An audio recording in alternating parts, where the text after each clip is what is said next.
Hello everybody and welcome to the rune reading for the week of March the 10th through to the 16th with the full moon in Virgo on the 14th.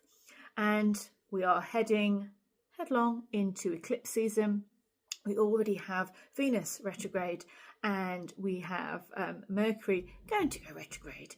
But we're going into eclipse season too because apparently this is the month where we clear away everything that no longer serves us. Now, we say that a lot, I think, but this is the real deal. And so we have some amazing, powerful, transformative runes for this week's reading. And also we have an extra special guest oracle tool, which I'll be sharing at the end of the reading. But before we dive into this week's reading, I want to invite you to my Reading the Runes workshop. I'm really excited to be sharing 3 online workshops starting on the 22nd of March and over the next 3 months, where we're diving deep into the magic, the myth, the meaning and the readings of the runes. So find out more. The link is in the bio and I cannot wait to see you there and share some rune magic with you. Okay, are we ready?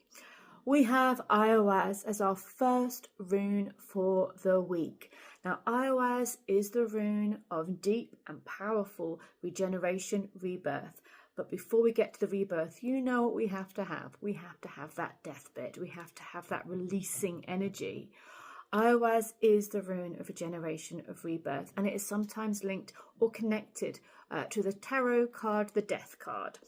And yes, it does hold some of that energy because this is time to shed that skin. This is time to be in our power, to transform, to release, and to be in alignment with our inner fire.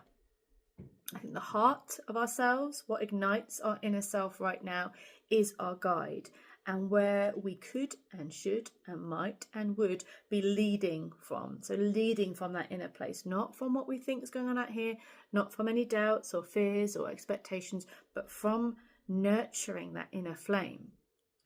Iowaz is the rune of the yew tree, and the yew tree is almost immortal. You know, they live a very, very long time.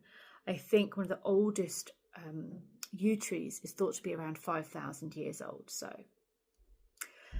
it's pretty amazing. They regenerate from within, and that could be something that we could think about as we move through this week, bringing that inner light to the outside.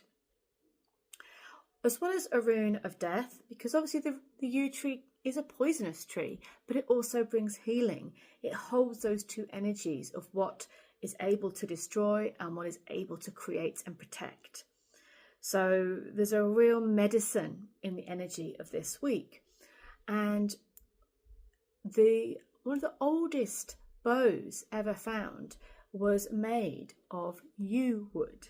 So the bow and the arrow is also an energy of Iowaz, and also that feeling of focusing our intention, of aiming and protecting what we truly love and going for it. It is a rune of protection, and I think that's something really worth meditating on. You know, it is worth meditating on the fact that this release of what no longer serves us brings to us a sense of divine protection. The Norse god Ull is connected to the yew tree. He lives in a place called Yewdale and he hunts with a yew bow. He's a winter god, and even though we don't hear much about him in the myths and the poems, we find out that he is very important if we look at place names. And there are a lot of places named after Ull, including sacred places, temples, sanctuaries and forests. So Ull and the yew are very important energies for the beginning of this week. So before I spend about 10 hours talking about that, we go to the bridge. We go to the center of our reading, and a rune that if Iowaz was the death card, I guess Hagalaz might be the tower. So Hagalaz is our bridge, is our middle week rune, our midweek rune as we go towards that full moon. And we have the two sides of Hagalaz. Hagalaz is the hailstone.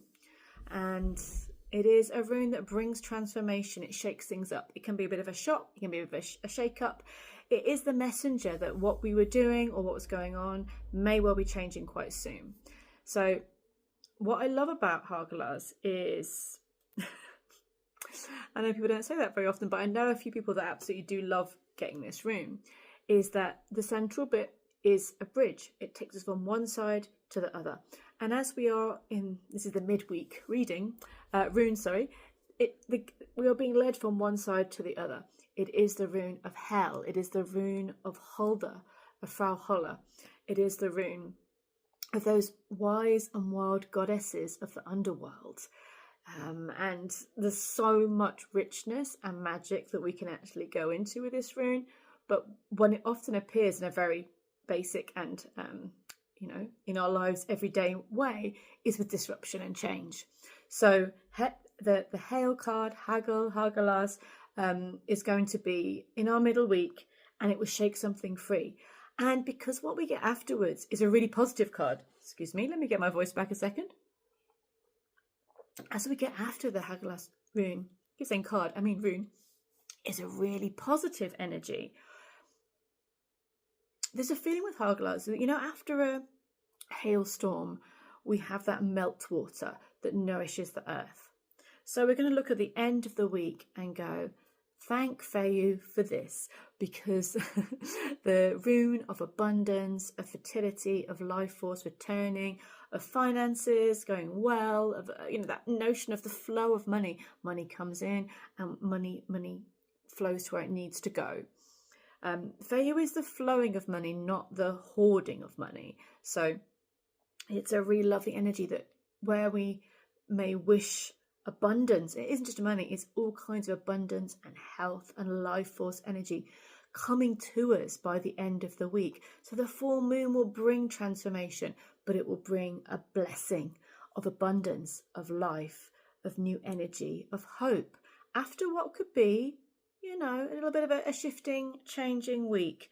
It's like we're being squeezed by the Aoaz rune, we're being shaken up by Hagelas, and we're being reborn with the Feyu rune, which again is the first rune of the Futhark.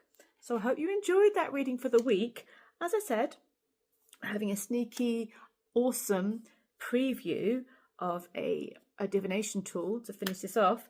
We have, wait a minute, let me show you the deck first. You've got the Call of the Morrigan Oracle here by Stephanie Woodfield and Karen Storminger, but the art is by my dear friend Naomi Connock here, and I'm really excited to share this with you. I'm going to be doing a video where we go through a little walkthrough of this amazing oracle, an oracle that is close to my heart, but also is just blooming epic. Like, the book is humongous. And each card, we'll go through a walkthrough of it, but each card not only has the divination meanings, but also has spells and guidance for you can work with for each card. So, okay, to go alongside our rune reading, we have the Forgiveness card from the Call of the Morrigan Oracle. So here you have the Morrigan in her guise as an old woman, as a crone, and you have Cuchulainn. It's kind of these arch nemesises, these kind of dancing around each other for a very long time. And I think forgiveness between these two is pretty hard. So Morrigan offers Cuchulainn a drink when he's very thirsty after battle in a guise so he doesn't recognise her. And for each sip, because he's struggling, like he's super, super struggling, for each sip, he offers her a blessing because he doesn't know who he is. So he blesses her, and each blessing heals her own wounds inflicted by him on the battlefield. So what can we say about that? That with the intense energy of the week, forgiveness is a really important energy to hold. It might be a tough one. It really might be a tough one. And it might not say that everything's okay now, because as we know, Cuchulainn and Morrigan didn't really have the best relationship. But it could say that we're forgiving ourselves. It's a part of us that needs blessing, that needs healing, that needs allowing to be exactly who it is, and to say, I forgive you, I release you. Or if there was somebody or a situation that you find could do with blessing, because it will bless you and heal you as well, then this is the week to do that. Iowaz is about rebirth. Let's not take old wounds, old wars into this new era. Let's cross the bridge of Hagelas. Let's move towards abundance. And so some forgiveness and some blessing of yourself, of others, could make this week a heck of a lot more powerful. Okay, have a wonderful week. I'll see you all soon. Take care and goodbye.